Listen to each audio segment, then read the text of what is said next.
Professor Marshall was graduate in zoology at the University of St Andrew in Scotland, and then he did his PhD in neurobiology at the University of Sussex, Brinton, working on vision. Then he moved to Queensland, where he works now.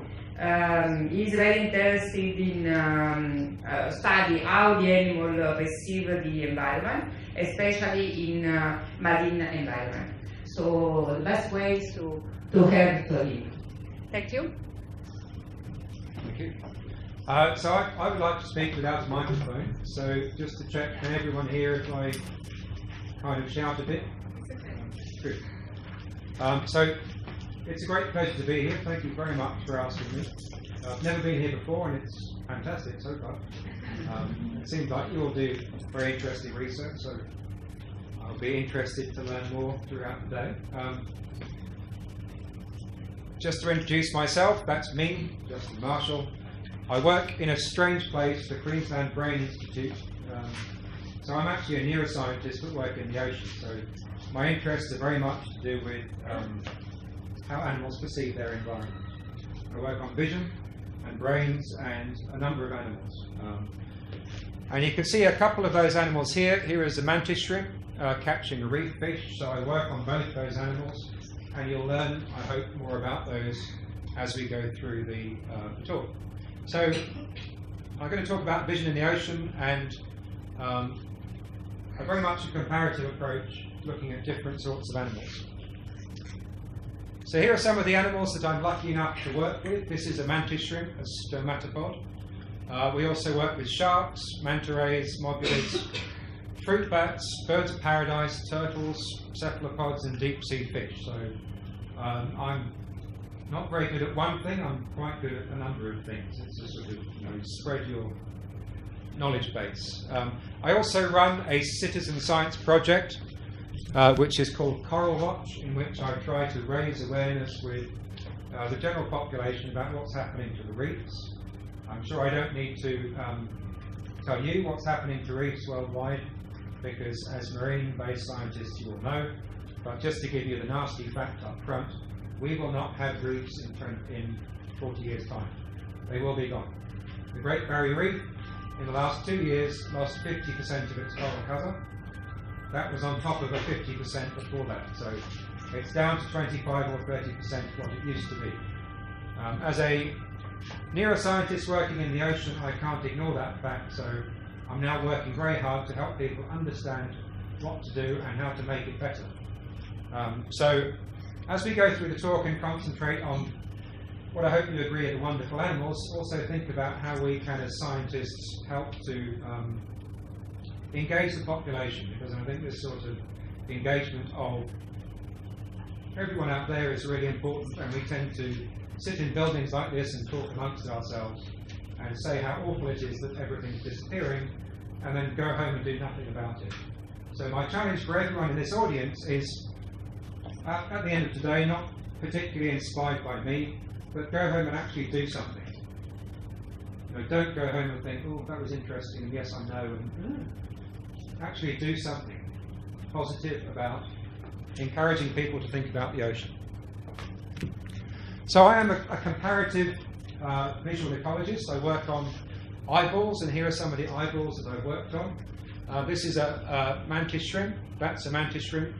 That's an octopus, and there's a variety of fish, and even a lizard up there, just to emphasize the comparative nature of what I do. So sometimes I'm called a visual ecologist, because I work on vision and try and work out how the eyes of animals have evolved because of the habitat in which they live. By the way, I'm very informal. I hope that's obvious. So please ask questions. Don't sit there nodding, turning your head and going, yes, yes, no, no. If I go too fast, if I say things in Australian that you don't understand, please put your hand up and ask me. Or if there's something you're really interested in, don't necessarily wait to the end, ask me a question. If we start talking too much, I'll be rude and tell you to shut up until the end. But, we can at least have a bit of a conversation as we go along. So I'm also very interested in colours. If I also had to say what I do to people, I'll say that I'm interested in colour communication, how animals use colour. And these are some close-up shots of reef fish skin, so the skin of animals that live on the reef. That one's kind of obvious, but this is the tail of a wrasse, this is the chin of a pufferfish, this is the nose of a parrotfish. I know all these things because I took the photographs, but they're not necessarily obvious. But the question for me is, why are animals using these sorts of colours to communicate, and in some contexts camouflage? So, plan of the talk, I said thank you very much, but I'll say it again. It's a really great pleasure to be here, so thanks for asking me. I'll introduce you to the themes of research that we do in the lab, which are basically mantis shrimps, reef fish, cephalopods, deep sea vision, and coral watch. I tend to do this in talks. I say too much, I go too fast, so I'm sorry that I can't go into very much detail, but I prefer to give you a general impression of what we do. So the first theme is going to be mantis shrimp vision. Here is a mantis shrimp leaping out of the sand and missing this fish. As we'll see shortly, this is a very rapid ballistic strike that the animals use to catch prey. Second theme is going to be around reef fish and the colours which they use to communicate or camouflage. And here is a camouflaged fish sitting on the bottom. In fact, this fish is also very well camouflaged, but it doesn't look like it to us. And here is Nemo, the famous anemone fish, in a bleached anemone. So this was in the 2016 coral bleaching. The anemones also bleached, lost their symbiotic algae. This anemone has recovered. So I know this fish intimately. I've taken fin clips from it a few times, put it back, sort of wiggles along and goes, ouch, that hurt, and then carries on. But luckily this anemone has recovered, so there's sort of a good news story there. I'll spend probably most of my time talking about the cephalopods, their brains and vision, partly because this institute, this station has been so instrumental in the past in raising our knowledge about these animals. A little bit on deep sea and deep sea vision, because I spend a bit of my time either in submersibles or on the backs of trawlers pulling up animals from the deep sea. So I've fished as far down as 6,000 metres.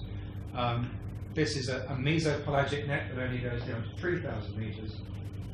I have colleagues that go all the way. So one of my colleagues at the moment is on the deep sea expedition where they're going all the way to the bottom of the Mariana Trench. It takes a long time. Actually, when you get there, it's pretty boring. Don't tell him I said that. So deep sea stuff. And then, yes, at the end I'll fill you with doom and gloom and talk to you about how the reefs are disappearing, but encouraging you to get the population involved in research. Now, what I'm talking about is not just me. There is a great team behind me of PhD students, honours students and postdocs. And here's me looking rather worried because I can only just remember the names of all these people. But I'll introduce more of them as we go along. Fantastic team. The key to success, as I'm sure you all know in life, is to work with people that are far better than you. And all of these people are far better than me. They're really good at what they do, and I kind of go, yeah, that was great. We'll publish a paper together, and that's really the key. Is find someone who's really good and work with them all. So stand next door to them and it rubs off. So I use unusual methods for a neuroscientist. I use ships such as this German vessel. Here is a ship with a submersible on the back that I was lucky enough to have a hand in designing, so I do a bit of ship and submersible design, use submersibles, go underwater as much as possible, live in underwater habitats. So I'm very much immersed in the environment in which I live, which I think is very important. As I said to the PhD students earlier today, we don't observe nature enough these days. We need to spend more time in it. It's all very well to go and get a fish, get an octopus, bring it back to the lab, cut it open and go, yay, I've made a discovery. But what do you really know about that animal? Not much. Spend more time out there. Get the directors of the station, get your grant-giving bodies to give you more money to spend time out there in the world. So, rapidly zipping on with the talk, let's talk about Stomata Pods and their visual system. You've seen this shot before here with the people responsible. So these animals are actually really nasty. They beat up blue-ringed octopus, they strike so fast you can't see it. They come in two varieties, spearing sorts and bashing sorts. They strike so fast that they cavitate water. They break out of aquariums, so if you keep them in glass aquariums, they can easily smash out of the glass aquarium. So very challenging animals to work with. They've hit comic strips because they're so amusing and violent and nasty. So I worked on the harbinger of blood-soaked rainbows, for reasons that we'll find out later. So basically a summary of Mantis Shrimps or Stomata Pods. They love light and they love killing stuff. That's all I need to tell you about them. That's it. Here's a fish that doesn't realise it's dead yet. It's been impaled through the brain so fast that it still thinks everything's fine. So they can either impale prey or they beat up prey with these two sort of hardened elbows with which they strike things at really high speed. They fight with each other over holes on the reef and habitat, as well as using these enlarged elbows to crack into other crustaceans and shellfish. They have very unusual eyes. This is a compound eye, a bit like a bee, but you can see it has a special bit in the middle. This is what I spent my doctorate, my PhD, working on, is why does this look different and how is it special? It is the most special visual system in the animal kingdom. They are colourful, so they use colours to communicate, like the fish. And just to go back a bit and remind you why colour vision is important, you don't need it. You can be completely colourblind and still see this apple tree, and you can even see the apples within the apple tree. But colour gives extra contrast and extra saliency, so you can pick the apple more easily. So that's why we have colour vision. This graph expresses our colour vision. Wavelength on the bottom, and I put a rainbow in the background. We have 3 receptors, blue, green and red, with which we can do things like find bananas and fruit. That's us. This is Mantis Shrimps. They have 12, 4 times as many colour receptors as we have. Why? I have no idea. But I'm making up stuff, and I'm waving my arms, and I'll explain a few things. But we have no positive proof as to why these animals are so unusual. But all of these colour receptors are contained within that special mid-band region of the eye. So that's the specialised part that contains 12 colour photoreceptors. This is a confusing graph, I'm sorry, but it just says one thing. On the y-axis here is wavelength discrimination. So you can train animals to tell you how good they are at discriminating colours. Now I can discriminate your blue shirt from that blue seat because they're slightly different shades of blue. I'm good enough in the blue to discriminate that. You can ask animals like goldfish, honeybees, humans and butterflies to tell you how good they are at discriminating different colours across the spectrum, from blue to red. And this curve here, the green dotted curve, is a theoretical curve of what Stomata Pods should be able to do. Because they've got all these colour photoreceptors, of course, they are the best at discriminating colour in the world. No, they are the worst. So this is their discrimination curve. It's far worse than any other animal that we've tested. It's not this, it's this. So their colour vision is actually being conducted in a very different way to ours. In order for me to see colour, I have to compare 2 photoreceptors. So my blue photoreceptor, my blue cone, is very excited when I look at this blue chip. My red photoreceptor is not, and the ratio, the difference between those 2 excitations tells my brain I'm seeing blue. Mantis shrimps actually construct colour in a frequency analysis system that's more like the way in which the ear works. I'm going to leave it at that and move on to the next subject, but you can ask me about that later. The next subject is that these animals, including their relatives, the crabs, Stomata Pods, see polarised light. And they see polarised light in more detail than any other animal. Again. So in fact, one of the things that we've done recently is build this camera. It is a bio-inspired camera. The CCD array of which is inspired by Mantis Shrimps. And what the camera does is allow us, polarisation blind humans, to see where there is polarised light in the environment. So this picture of a Mantis Shrimp in its hole tells me that the red here is the red appendages, the maxillipates, on this mantis shrimp are reflecting polarized light, as well as blue light. So this animal is talking, it's getting signals in the blue and in polarization with these maxillipates, and they actually show these off to each other when they meet. And they're saying something very specific to each other about who they are, whether they like McDonald's or not, whether they go to the movies, whatever it is mantis shrimps talk about. They speak with polarized light, as do other animals. The way in which they speak, or the way in which they analyze ordinary polarization, is with these parts of the eye. So remember, this is color, and these parts of the eye conduct polarization vision. Just to remind you, light travels in waves, and light from the sun travels in waves in all possible directions. Light becomes polarized when it's reflected or filtered. Some of you have polarizing sunglasses on that filter polarized light. Here is a vertical polarized filter beam, here is a horizontal. So the light reflected off the sea surface or the road surface is horizontal. We use polarizing sunglasses to remove glare. These animals analyze linear polarized light in more detail than any others. Very, very, very confusingly, they also analyze circular polarized light. And I don't have time to go into the physics of that, but if you want to talk to me afterwards, I can bore you with lots of quarter wave retarded talk and all sorts of physics and stuff. But circular polarized light is light that travels instantaneously in one direction, but it also rotates as it comes towards you, clockwise or anti-clockwise.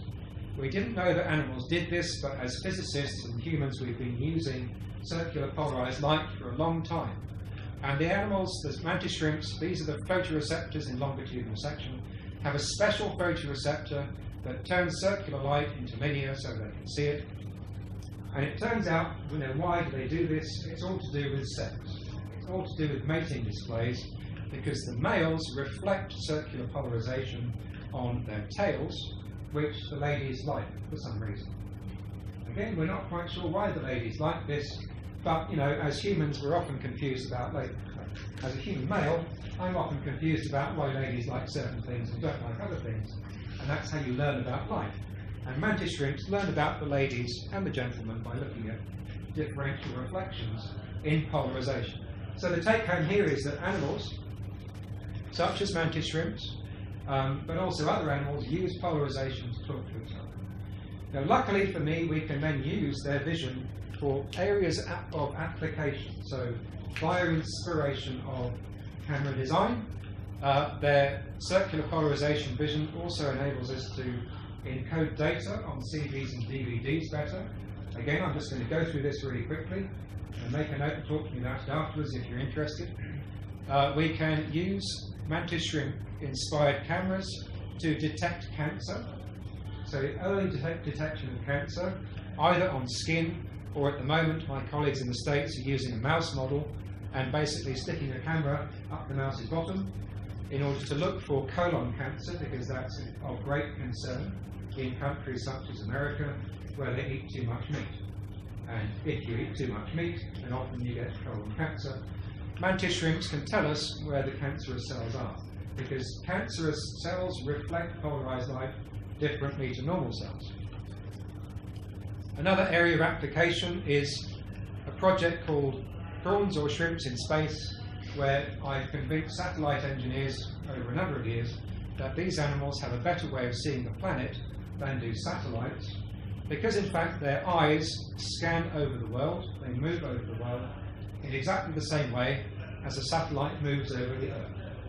The way in which they take in information is just like a satellite. And satellites are used to look at coastal areas such as this, or reef areas such as this, Heron Island. So we use the mantis shrimp vision to tell us about ways in which we can design satellites better. The fourth application area, which we've only just published, is that when the satellites go down, when America turns the satellites off, and you can't use a GPS anymore, all you need is a mantis shrimp in your pocket. It will tell you exactly where you are on the surface of the Earth, if you ask it nicely. Again, I'm not going to go into details, but it's basically using the way in which they see polarized light on the water to geolocate on the surface of the planet. So So all of these application areas are nice because it enables us to get money to do research on them. I don't really care because I like the biology. And what we're doing now is trying to look at the nerves beneath the retina and work out how the retina, here you can see in the eye, sends information down to the centralized brain. So here's the retina, the eyes, here's the centralized brain. We're working very hard on the neuroanatomy and the physiology of their brains. So moving swiftly on to the second, yeah. Do they have predators in nature, and do their predators have the polarized vision? Good question. They do. Their predators are very often the cephalopods, and they have polarization vision.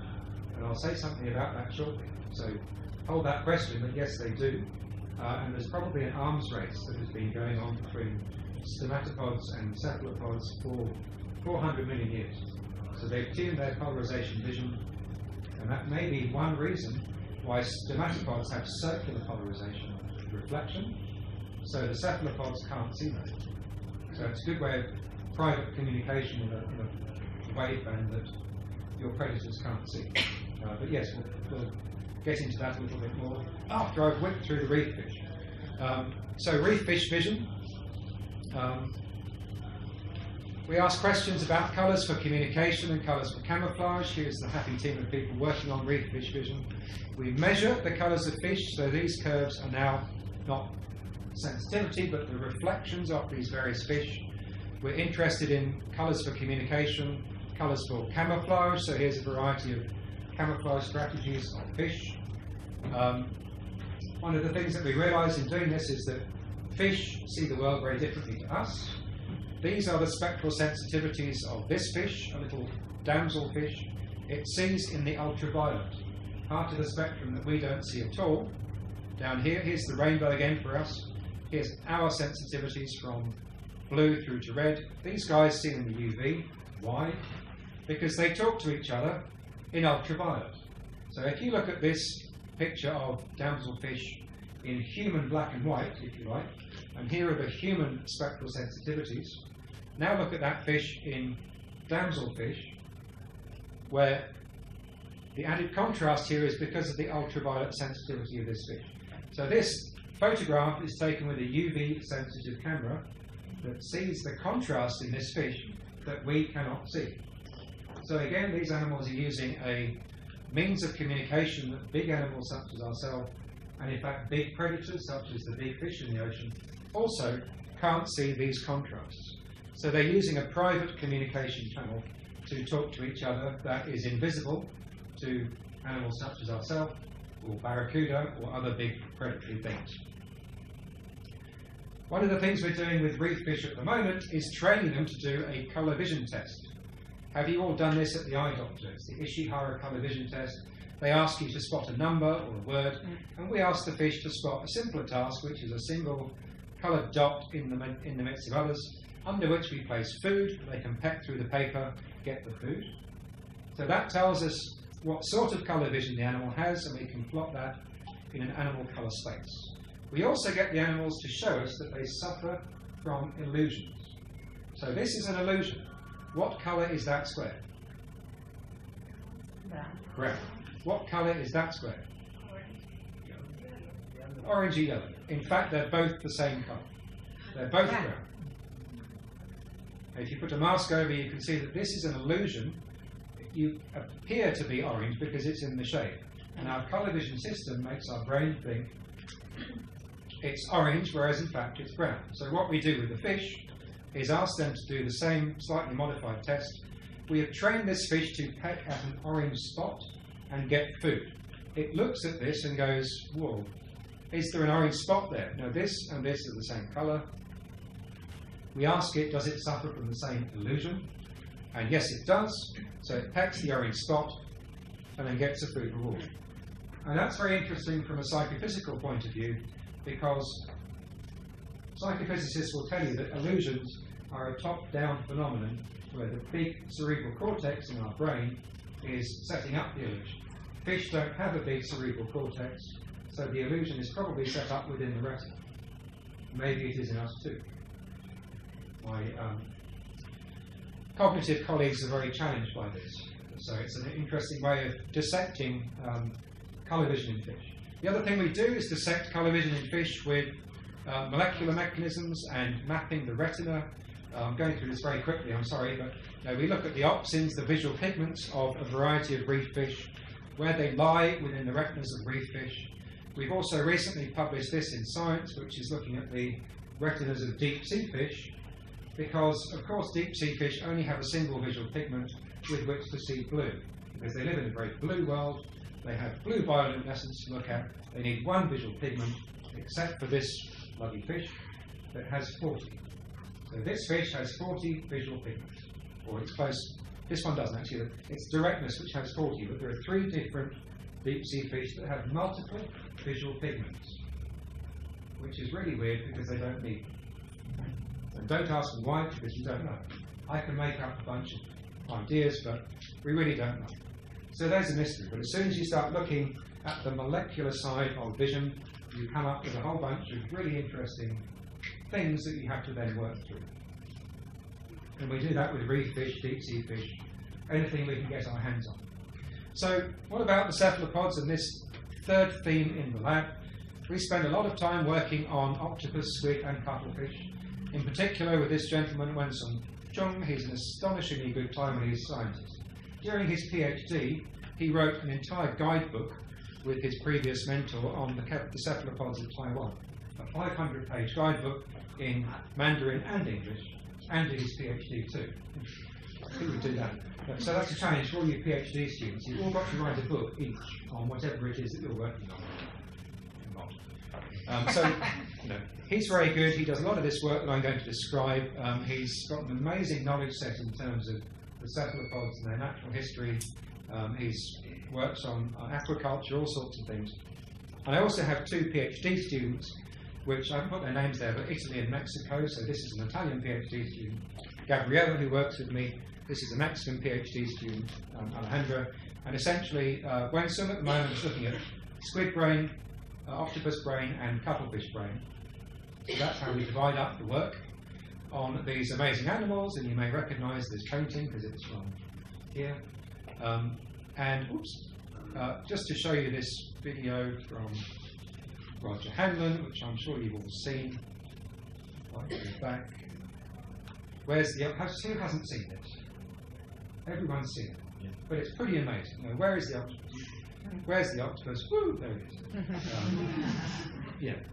But the amazing thing is they do that camouflage while being completely colourblind. Here is the single visual pigment of a cuttlefish, same for octopus and a squid. They have no access to colour at all. They cannot use colour to camouflage themselves. So this animal is camouflaging itself while being completely colourblind. Here is the same animal 30 seconds later displayed. You can get an idea it's colourblind by the fact that its displayed colours are in black and white. It's not using bright colours to communicate with. But how do they do this? It's basically through evolution. They can match the background of likely ocean bottom. It's basically greens and browns and those chlorophyll-like things. Because if you play an unfair trick on them and give them a gravel bottom in the bottom of an aquarium like this, they don't go blue and yellow because they can't see the colours. But more importantly, they can't see the contrast here. These are very obvious contrasts to us. Like the apple in the tree, the red apple in the green tree, obvious contrast. A blue piece of gravel and a yellow piece of gravel, obvious contrast. But this animal thinks it's on an even shade. So if you look at this photograph, but in black and white, there is no contrast. It is putting on a body coloration pattern, which it believes camouflages itself against the background. So this is actually some work I did with John Messenger, who's visited this station many times, a while ago in Plymouth, and we used different coloured gravel to say again and again, and people have to say this over and over again, these animals do not have colour vision. They are completely colourblind. And that includes octopus, squid and cuttlefish. So, just to give you a little history lesson, I'm sure you all know this, we've now begun to delve into the brains of the cephalopods in great detail, and going back in time, Ramon y Cajal was the first to do exquisite silver stains of the cephalopod brains. J.Z. Young, who worked here also, described octopus, squid and cuttlefish brains. Then moving through the years, you've got people like Boycott, Hodgkin, Huxley used it as a giant axon model. Then guys from here, Benny Hoffner. And what we're now trying to do is contribute to this using MRI, high resolution MRI, and those are the next few slides that I'll show you, to look at the brains of octopus, squid and cuttlefish, and work out what the wiring is behind the brain to make it a so-called connectome, or at least a predictive connectome of what connects to what in the brain. So we put squid, octopus, cuttlefish into an MRI, as you see here, but actually a much more powerful magnetic resonance imaging machine than we would use for a human. So it basically fits a small cephalopod brain, and we can then begin to work out which parts of the brain connect. Again, I'm not going to go through the details of how that works, but I can talk to you about it afterwards if you're interested. But we can begin to build up a connectome of what's going on and look at the parcellation of different optic neuropils within the brain. Here's a squid, here are the eyes, here's the brain being imaged. So we can look at these different parts of the brain, label them according to different factors. But then, if you like, more importantly, we can begin to build up connection maps. So here is the optic lobe, the biggest optic neuropil, and its connections through into the main brain of Cephalopodis, which is a squid. Then here are some other connectome informations from, again, the optic lobes feeding into the central brain. And this is all from MRI imagery at very high resolution, 16.4 Tesla resolution, which gives us confidence that these are actual nerve tracts. We also follow it up with silver stains and fluorescent staining to make sure that this predictive imagery is truth. The result of that is that we have a tractography map where we plot all of the different neuropils and their connections. So where you see a red square, it means there's definitely a connection between here and here. Compare that to the 282 tracks that J.Z. Young mapped just using silver stains, an amazing body of work, and we found an extra 153 interlobe tracks. So we also have confirmed all of these that J.Z. Young found, so we believe that the methods we're using are a good new method of mapping the brains of these amazing animals. So we have, of course, not just, it's no good just to map the connections, but you then have to go, all right, here are the connections, what could they possibly do? So we're looking at functional aspects of that, including visual motor control systems, and really you won't understand this, but it's just basically showing that there's lots of connections between different parts of the brain that we didn't know about earlier. We've discovered a second chiasm which wasn't known about, which implies that the animal has exquisite knowledge of both its legs and its camouflage patterns, which was actually predicted against previously. So the animals are able to see themselves and know where their arms and legs are based on this new MRI information. As well as comparing octopus, squid, cuttlefish, we can also compare different types within one group. So this is a midwater octopus, a solid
octopus and a social octopus, and the vertical lobes increase in number and complexity as the animal becomes more and more behaviourally and environmentally complex. So we're using this information to look at all sorts of things. This is a deep sea octopod, which has a centralised brain, but also things down the arms. And as I said, comparative, we were lucky enough to have some vampiroteuthis, which is a connection between different parts of the cephalopod phylogeny, and we're looking at deep sea animals. Basically a lot of work with MRI, which needs analysis, and all of this is beginning to come out. We have a paper in review at the moment, but it should come out over the next few years. So just to remind you about visualizing light as a wave, and how that's actually used by the cephalopods as well as the stomata pods. And this is a photograph of one of my previous PhD students, which I used to frighten the PhD students earlier in the day, because Chris used to work on polarization vision in cuttlefish. He's now a pole dancer. So he's gone from polarization vision to pole dancing. He is Australia's best pole dancer. He is the champion. So anyone who works in my lab always comes out at the end as the best. So come and work with me, and you'll be the best, whatever it is that you leave the lab at. Anyway, that's a joke. So yes, polarized light is reflected in certain directions of lake surfaces. It's most famously used by ants and dung beetles and crickets and locusts to navigate with. They can navigate using polarized light in the sky. But we've also shown that cuttlefish see polarization. We do that by playing a trick on them again and showing them a screen in which you scrape the front off, and you can no longer see the information on that screen, a monitor, a TV screen, unless you have polarization vision.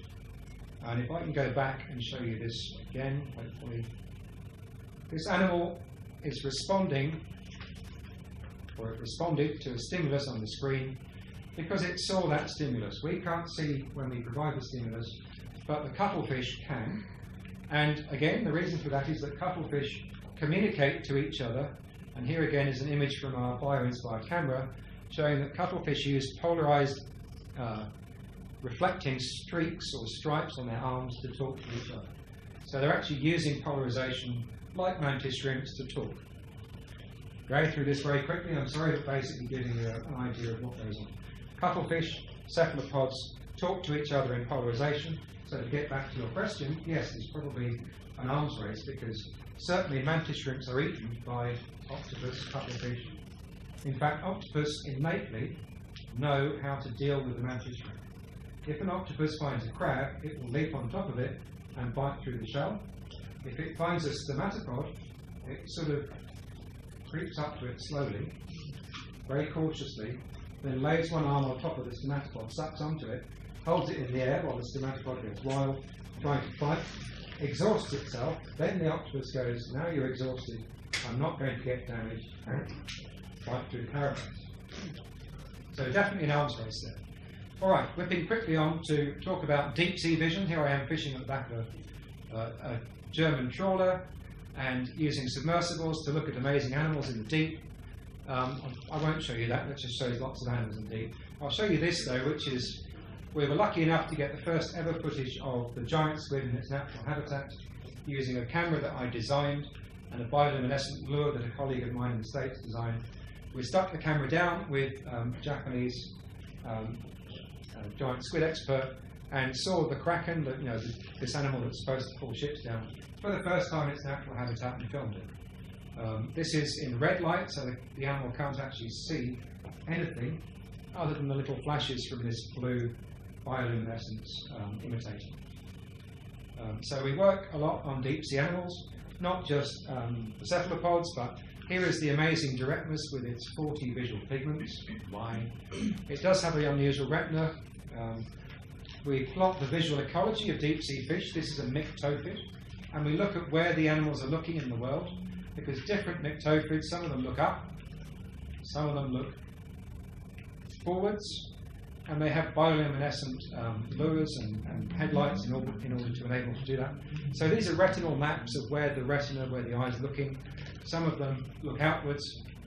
So again, visual ecology of fish. There are 3 different myctophids that look pretty much the same to us, but look in very different directions. So we're very interested in the way in which different animals interact with their environment, where they look, what they're doing with all of those things. So just to finish off with, as I mentioned at the beginning, having worked in the marine environment for a long time, I noticed that reefs were beginning to change colour and came up with a colour way of analysing that. So we give these out to anyone who wants to go to a reef, or even school groups that want to put a reef on the floor. So we have a virtual reef, a poster, a picture of the reef. So if you can't get to the reef, but if the school is interested, you put the picture on the floor and the school kids match up these colours. It's like interior decorating. I used to be an interior decorator. I used to paint people's houses in London. I earned far more money doing that, painting people's houses in London, than I do now. But it's not as interesting. So basically you use this like a paint chart, you hold it up against something that's brown. There was somebody that was brown there, I believe, but she's gone away. So your coral colour was D3, I think it was. You send that back to a centralised website, and we have 137 countries participating in this now, getting in data from 80 countries. So raising awareness about what's going on the reef, using colour, because as you can tell, colour is my obsession. So we take happy groups of people out to the reef. We have ambassadors, we have school kids, we have real estate agents, all sorts of people that are interested in trying to contribute to how to save the reefs into the future, because they are disappearing. We won't have them. We will have a series of botanical gardens, if you like, or little areas where there's still coral left that we have to look after. And then as we get better at looking after our planet, burning less coal, please Australia, we will then be able to do better into the future.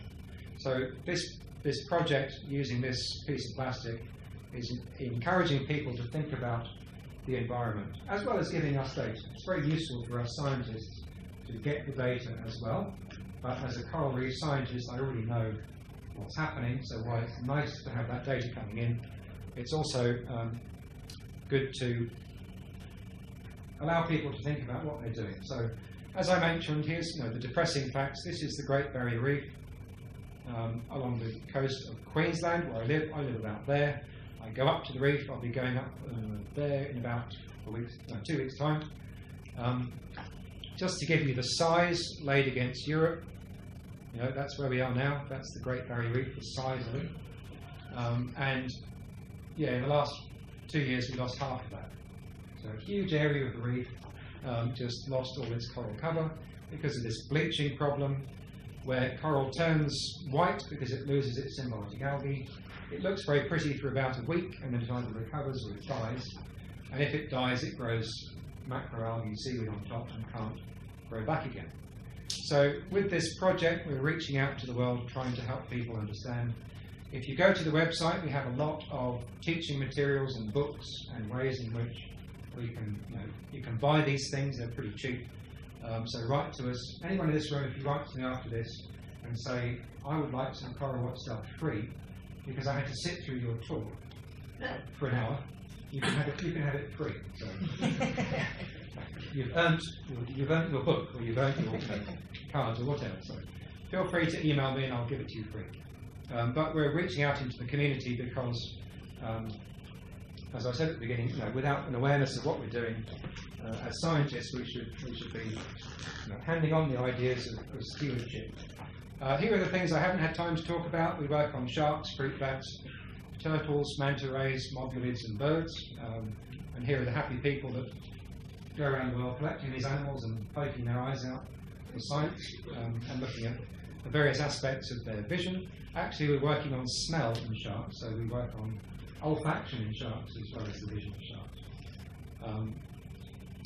The outreach that I do is also going more and more into documentaries, so I'm now working with this guy. One of the reasons I'm here is to work with David Attenborough on his new series, which is Attenborough's Life in Colour. So I'm lucky enough to be a consultant on that. And I've worked with Sir David before, taken him around the reef, shown him the Great Barrier Reef. The unfortunate thing is that all of the reef I showed is now dead. But here is the ship that I helped design going down in the sub. And you'll notice that the production company is very particular about obscuring the scientist. So the cameras and the lights are on Sir David, while the scientist is sort of off to one side. And in fact, in their last image, I was cut out altogether. So there's my arm, look. So I'm lucky to work with this guy who is really one of the best communicators of science that there is on the planet. And we need to take inspiration from people like David. I mean, he is a trained biologist and he's obsessive about getting the facts right and communicating to the world, you know, what a wonderful place it is and how stupid we are to lose it. So I worked with him on the Great Barrier Reef series, which if you haven't seen, you should watch it. We have lots of publications and all sorts of stuff, which is nice. But for the moment, thanks for listening, and I'm happy to take any questions.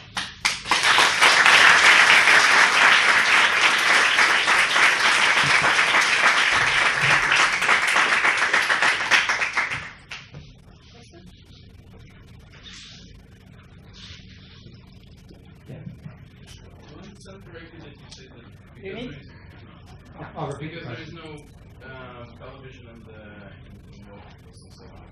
It identifies it like by the shape, but it contrasts with the shape, and then it just kind of knows that it should be green and brown. That's it. Yeah. So it uses intensity contrast, texture, so it can see the texture and pull out those facilities which make it look very seaweedy, and pattern. So it's very good at pattern matching, texture matching, but no good at all at colour matching, except just through evolution. And if you think about it, you know, the bottom of the ocean is basically brown and green, or sandy, and it kind of goes sandy. It's not vivid colours. You do run into trouble when you start thinking about squid, because they use a lot of iridescent colours, which they could use to communicate, but apparently they're not. It's a very naive question. But how does he know that he's matching the pasta? It looks at it. Is there feedback? Yeah, there's a few experiments done by a variety of my colleagues, Roger Hanlon, Daniel Osorio, who's come here, and there is a feedback, and if you obscure where they're looking, they can't match. If you mess about with the ocean bottom, then they can't match it. So yes, it's a feedback. There's a few papers which might appear to claim as if the skin was seeing the bottom of the ocean, because there are opsins in the skin of cephalopods, but there are opsins everywhere. Yeah. I have opsins in my liver. I'm not looking at the bottom of the pavement with my liver, I don't think. Maybe if I drink too much, I would be. No. But no, there's a lot of... People would love to think that cephalopods have colour vision, and they try to make the case that they do. But the only ones that we know really do is actually a deep sea species, Raticinia scintillans and the Bradyopsids, which actually communicate with each other with different coloured bioluminescence. And they have a colour vision system, or a colour detection system of some sort. We believe. Yeah, keep going. I don't know. So that the other point, having so many photoreceptors, it would be useful if you have signaling. So it has been verified this, because in deep sea there's no color. Well, there's bioluminescence, but yeah, I mean that's why most animals only have a single visual pigment, because they only need to see the remaining downlighting light if they're mesopelagic, or maybe some of the blue stuff. But the more you look, the more you find out that there are, the malacostiids, which actually have red bioluminescence, and they have red visual pigments, and they're predatory fish, and they use red light to illuminate their prey. The prey can't see it, except we now know that some myctopids have red sensitivity, because they're the prey of the malacostiids. So there's a lot of stuff there which is not as simple as you think. There are some other deep sea fish that definitely have colour vision, because they have 3 photoreceptors which are current. Our new discovery about the 40 visual pigments, I think, is something completely different. Either the animal wants to increase its sensitivity, or It may be using different areas of sensitivity at different times of the day, because it migrates up and down, or something else. But it gets back to my point that we go out and we catch these animals, we bring them into the lab, we make amazing discoveries, and then wave arms about why. And I'm waving my arms. I don't know. I need to spend more time in a submersible following a directness to find out why it has 40 visual pigments. But I'm unlikely to get funding for that.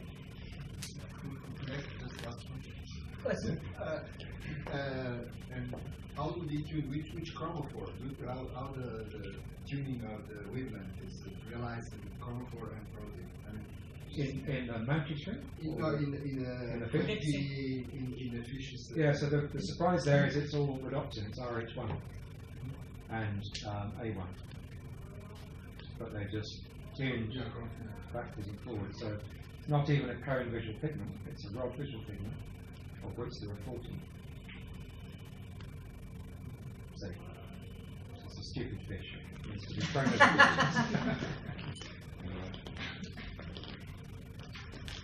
Any others, or would you all like to run away? I'm also very happy, I think I'm allowed to stay here afterwards if people want to come and yes, talk actually, individually. if someone would like to have a chat with Professor Masher, tell me. I have a schedule for the afternoon.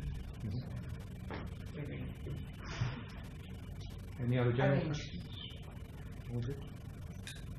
Cool. Thanks for coming.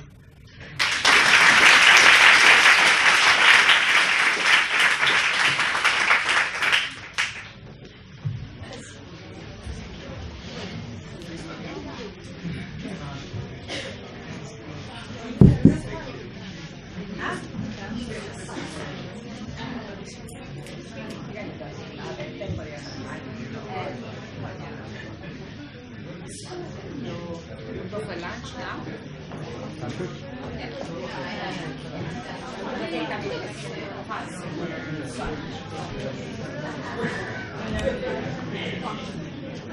Yeah.